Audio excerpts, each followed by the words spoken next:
Let's talk about a feeling that so many of us have, but we just can't quite put our finger on it.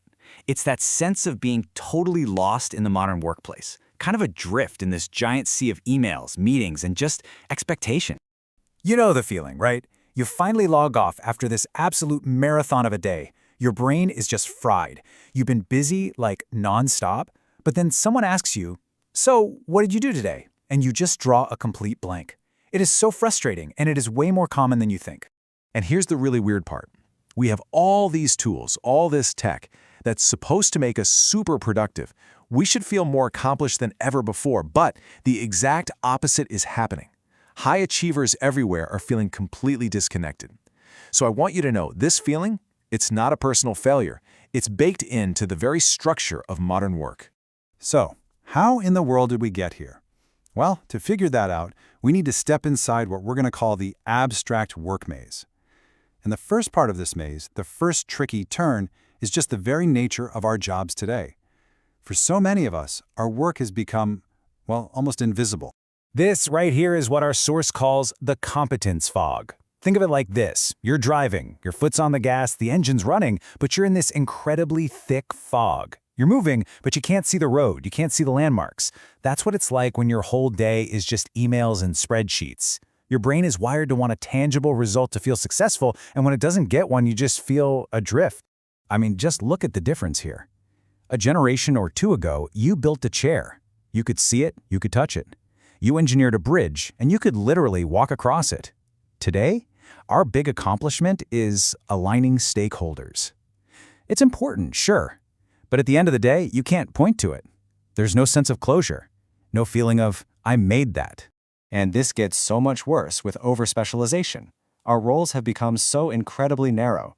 You might be the world's leading expert on one tiny little gear, but you have no idea what the giant clock you're a part of even does. It's almost impossible to feel like your work really matters when you can't even see the big picture. Okay, so the work itself is abstract, but that's only half the story. It's also the absolutely relentless pace of what we can think of as the unwinnable race. This is known as the Red Queen effect. It's an idea from biology, actually, and it basically says you have to run as fast as you can just to stay in the same place. Does that sound familiar? The constant pressure to learn new software, get another certificate, it's not even about getting ahead anymore. For most of us, it's just about not falling behind. And this just lays it out perfectly, right? It's this never-ending cycle. You work so hard to finally master a new tool, and just when you get good at it, boom, the industry changes and your new skill is worthless. It's back to square one. It is absolutely exhausting.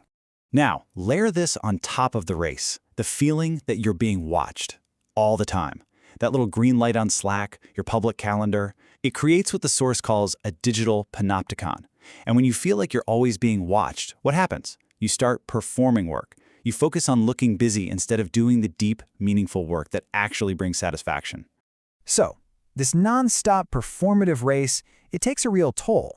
And that brings us to the final, and honestly, maybe the most isolating part of the maze, the human cost. We are tribal creatures. As humans, we are just wired for community. But look at this.